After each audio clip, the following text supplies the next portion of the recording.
So I consulted this WebMD. That is, if you have some medical terminologies, or if you want to just consult something medical before you went to your doctor, WebMD is not a bad place to go. But don't try to solve your problem going to that website, okay? Because you and I are not a doctor. So I looked at the definition of dream. How do medical people understand dream?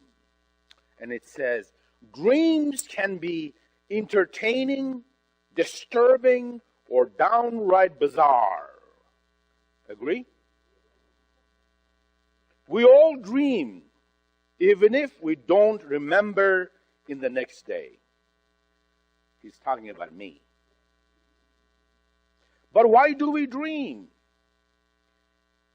Dreams are basically stories and images that our mind creates when we sleep. They are vivid. They can make feel happy, sad, or even scared. And they may seem confusing or perfectly rational. So, are you a dreamer? Do you dream?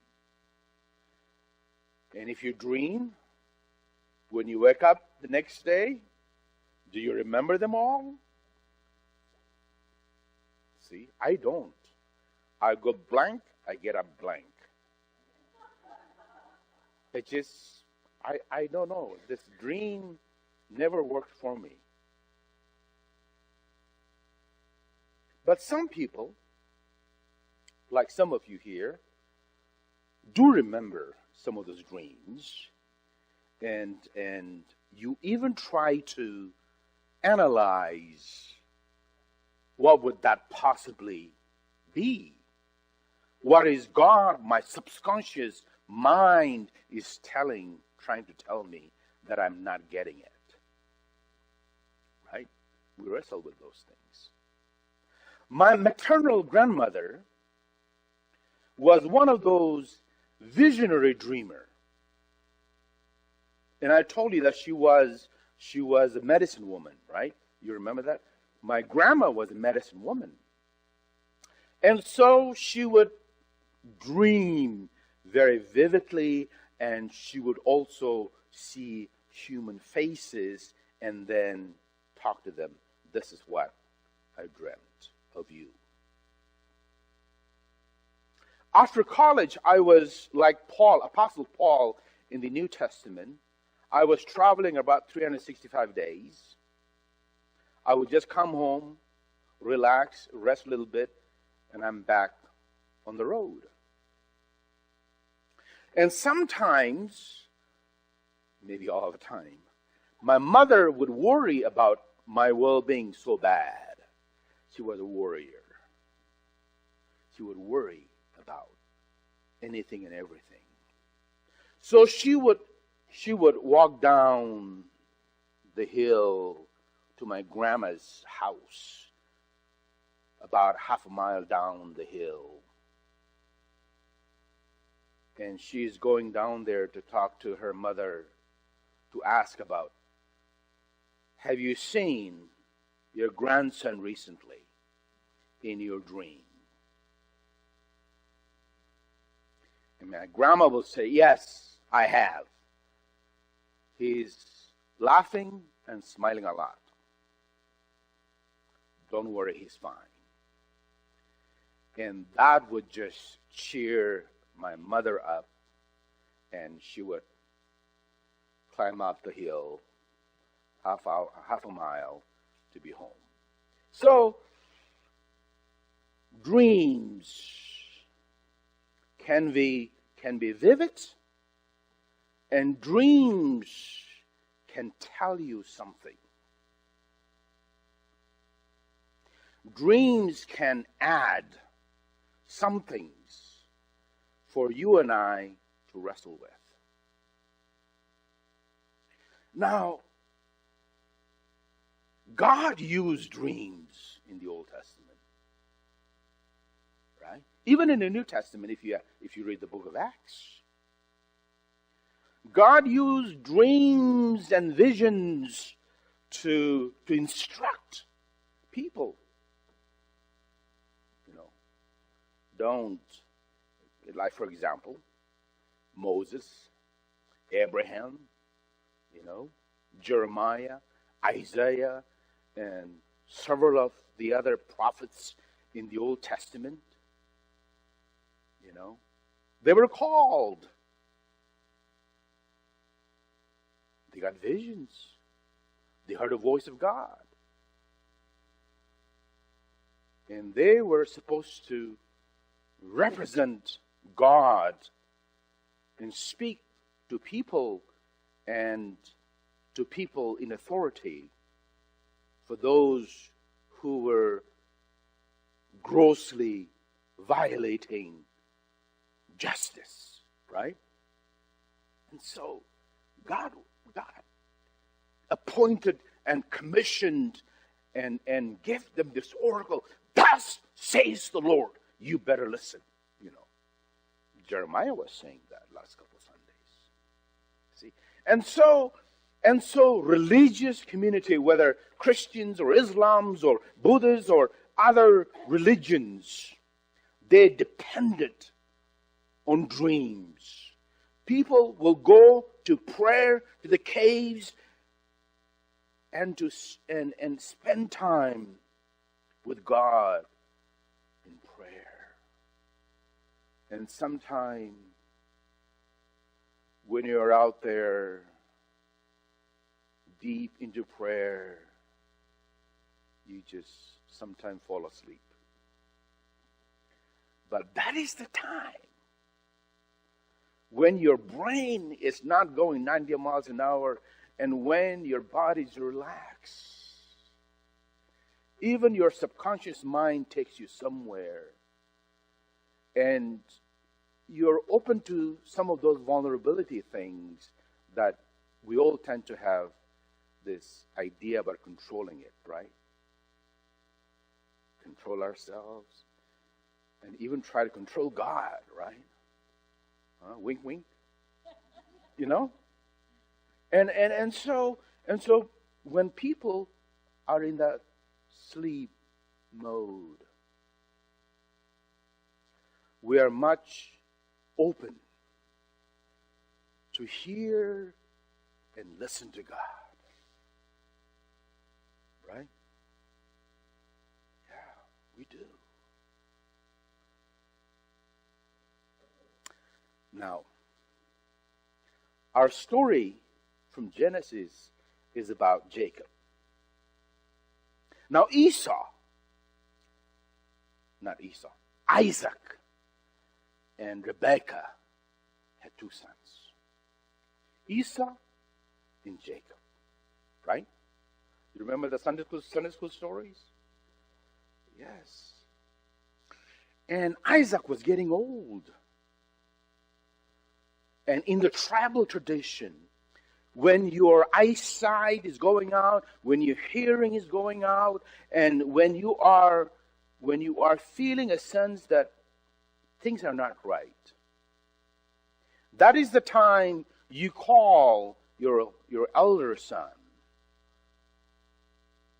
and you have this holy conferencing. That's a very Wesleyan terminology. You sit down with your father, and father will tell you. This is the exact word that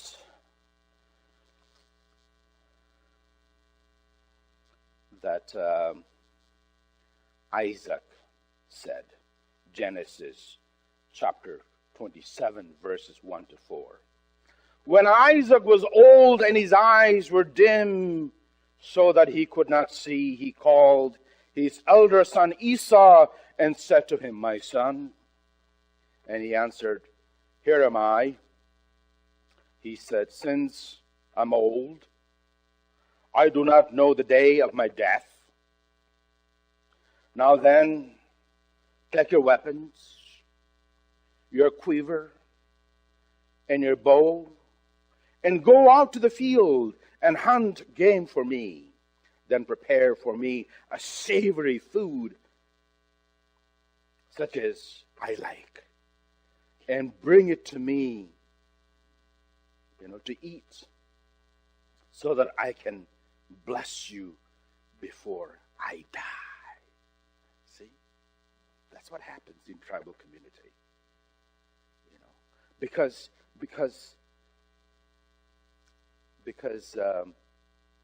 in a patriarchal society, in a tribal society, the son, things went to sons. I hope things will continue to change. I had a meeting with my siblings when I went to my sister's funeral, right? A couple months ago. I brought my 4 brothers into the living room, and I invited my oldest sister, oldest of 8. I made her sit, and I said, "This is our tribal custom.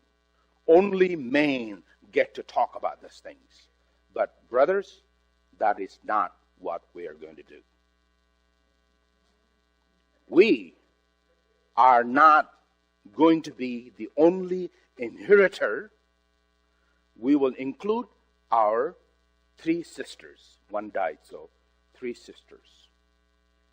They are going to be part and parcel of our discussion, and we all agree. So what do you think?" I asked them individually, and they said, "Yes." Then I took out my yellow pads, and I said, "Sign it." I'm not lying. It's in my house. I made them sign it. That way they are not going to tell me later on, "We didn't do it." No. Here's your signature. That is why I make them sign. So I hope things will change. But I was trying to change my siblings' perspective as well, because our sisters are our flesh and blood. Period. Right? And so here it is. Isaac is trying to bless Esau because he will be the father of the house. Well, Rebecca was listening from the kitchen. And Rebecca somehow didn't like it. She wanted her youngest son to have some blessings as well. Right? I think every mother will agree to that. But the way she did it was very little conniving, right? Yeah. So this is what Rebecca said to Jacob. "Now, therefore, my son, obey my word as I command. Go to the flock and get me 2 choice kids, goat, so that I may prepare from them a savory food for your father, such as he likes. And you shall take it to your father to eat, so that he may bless you before he dies." And Jacob said to his mother Rebekah, "Look, my brother Esau is a hairy man, and I am a man of smooth skin. Perhaps my father will feel, and I shall seem to be mocking him. I shall seem to be mocking him and bring a curse on myself and not a blessing." Rebecca says, Let your curse be upon me, my son. Only obey my word and go and get them from me. End of quote. Yeah. So, Jacob did what Rebekah told him to do. That was not a good thing. That's not a good thing. Deceptions, no matter how you want to define it, is not a good thing. Mm-hmm. So, Rebekah knew it was a deception. Jacob knew it was. And so she asked him to flee, because he stole his brother's birthright, Esau's birthright.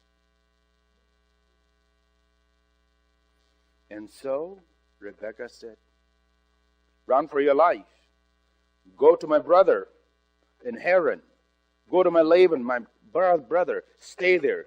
Live there until I tell you to come home, or whatever. I'm just adding some more thing into the text.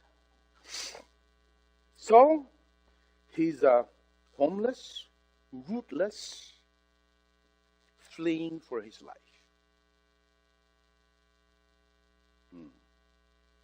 There was no motorcycle, so he was probably just running and looking back as if, somebody's following him or what, He's probably just exhausted,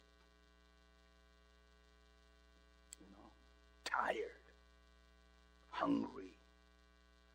And so he arrives somewhere in Haran.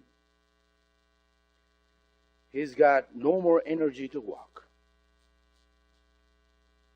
And the text says, he took a rock from that place to lay his head. Now, it is not really a rock, but it's a brick. Have you tried sleeping on one of these?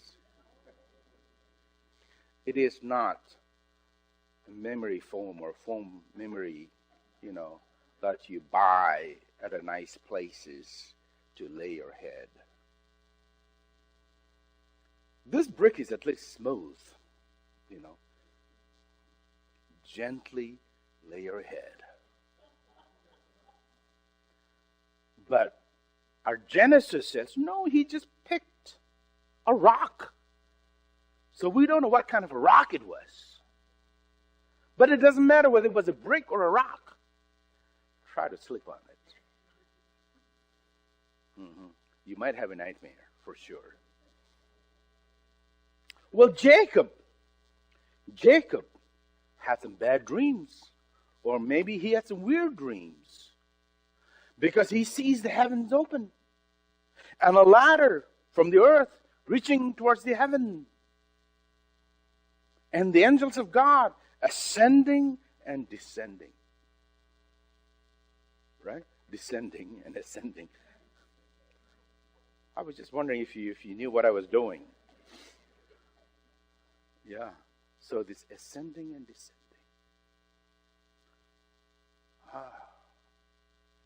Next morning he wakes up, he wonders, what is God trying to say? But the story also says that on the top, there was God standing, right? That's what the story says. And somewhere in that text, God says, the promise I made to with your father and grandfather is still true. Is still true. You might think you're running from your brother, but you can't run from me, right? You may think you are so far away from your brother Esau, who might be coming after you. Good, but you're really not too far from me. And God was speaking to him. despite and in spite of what you've done, God was still speaking to Jacob. And so, what did he do? He gets up in the morning. God is in this place. God is in this place. God is speaking to me here. And therefore, this place is going to be battle. Here is God.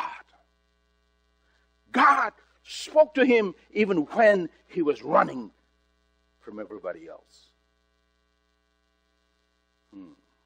I wonder what can be learned from this text about stewardship. You know, it's a difficult time in the life of the church globally.